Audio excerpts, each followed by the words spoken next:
La première chose qui vous a attiré, c'est l'armée ou la religion? Mais c'est d'abord la religion, hein. D'accord. Voilà. Vers 11 ans, j'ai voulu être prêtre. Bon, quand j'ai eu 17, 18 ans, j'ai essayé d'abandonner cette vocation parce que je connaissais une jeune fille très gentille, voilà. Voilà. Et on était dans le même lycée, voilà. Et puis, il a été le plus fort. Donc, quand j'ai eu mon bac, je suis parti au séminaire. Voilà. Et je me disais, il va y avoir le service militaire dans 2 ans. Et le service militaire va me permettre, c'était la guerre d'Algérie, de savoir si je vais continuer à être dans l'armée ou à revenir au séminaire. Et finalement, il a encore été le plus fort. Donc, je suis rentré au séminaire. Et puis, le moment de l'ordination, j'ai dit à mon évêque, je vais vous donner 5 ans pour le diocèse, mais après, je quitte pour rentrer dans le diocèse aux armées. J'ai hésité entre moine, un monastère, entre missionnaire,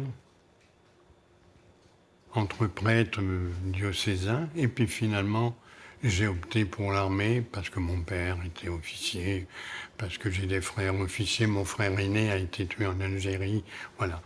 Donc je me suis dit, je vais servir la France en étant aumônier militaire, en servant, me mettant au service des soldats.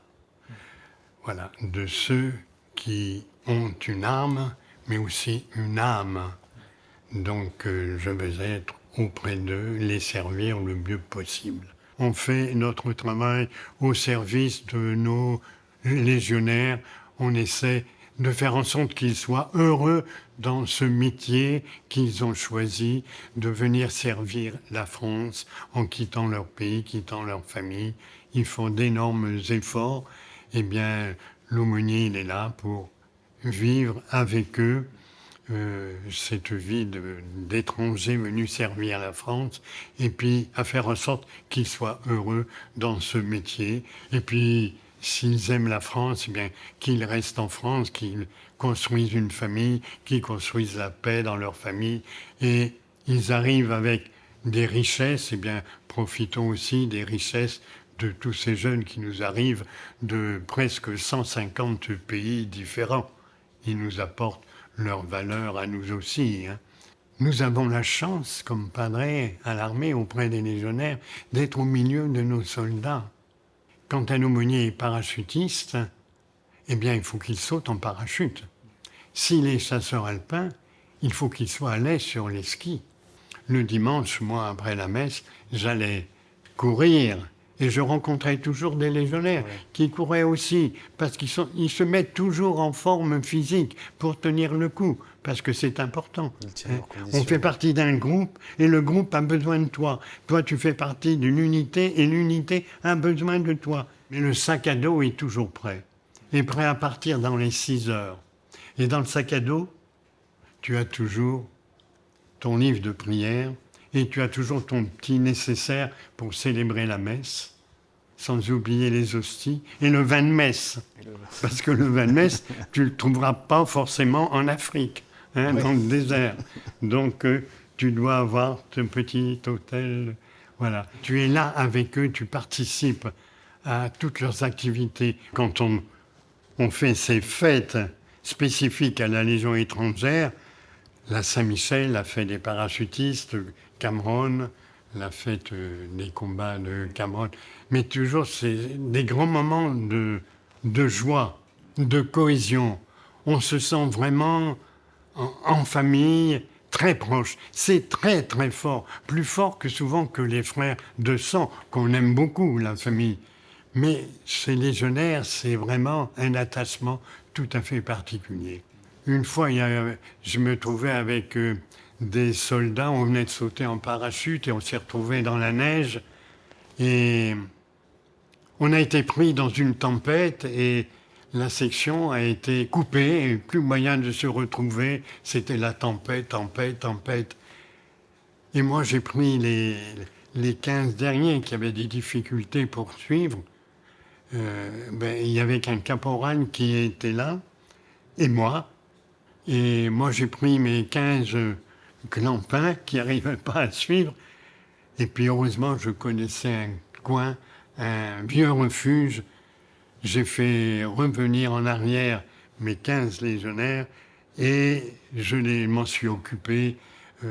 Ils tremblaient tellement, ils avaient froid, ils n'en pouvaient plus.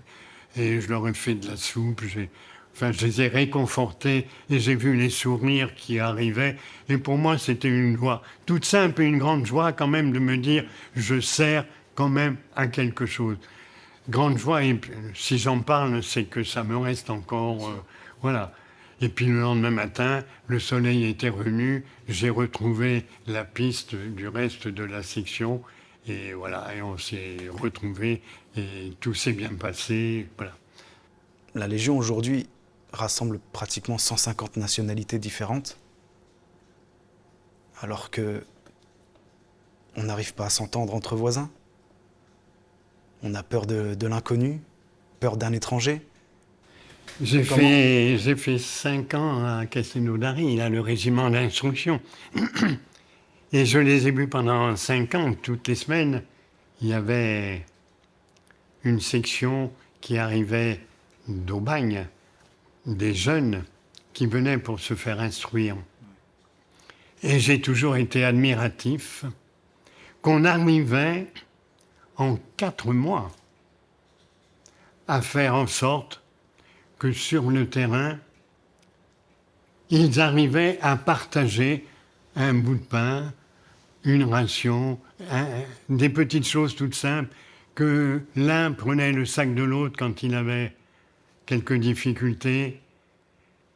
Et pourtant, souvent, c'est peut-être des gens qui se faisaient la guerre il y a quelque temps. Ce qui m'a beaucoup touché là, avec la guerre de l'Ukraine, la Russie et l'Ukraine, je n'y étais pas, mais la Légion a donné un concert à Aubagne, comme chaque année, la musique donne un concert à Aubagne pour les personnalités, pour les amis, etc. Et la guerre venait de commencer, Russie, Ukraine. Et la musique de la Légion étrangère, il y a pas mal de Russes et il y a des Ukrainiens. Et à la fin du concert, il y a un jeune instrumentiste ukrainien qui s'est levé. De l'autre côté, il y a un jeune Russe avec son instrument qui s'est levé. Et tous les deux se sont mis à chanter un chant de leur enfance. Extrêmement touchant de savoir que leur pays était en guerre et qu'eux étaient capables de chanter ensemble.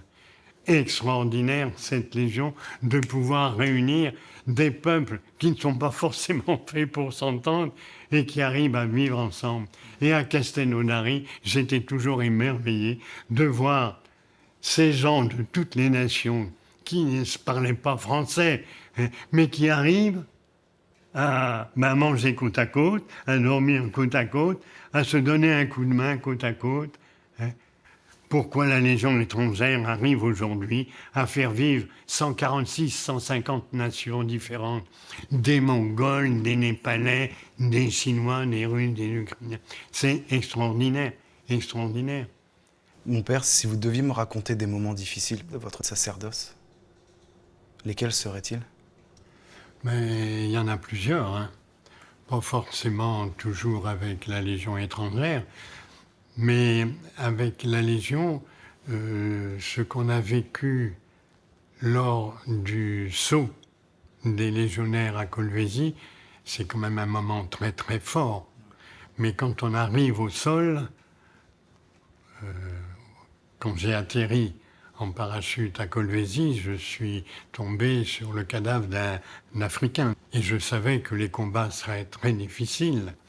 Et dans les rues de Colvézi, c'était des centaines de cadavres. On savait qu'il y avait des gens pris en otage. On savait qu'il y en avait qui avaient été exécutés. Donc une odeur de cadavres partout, des cadavres à moitié mangés par les chiens. Enfin, c'était abominable, affreux. Voilà, bon.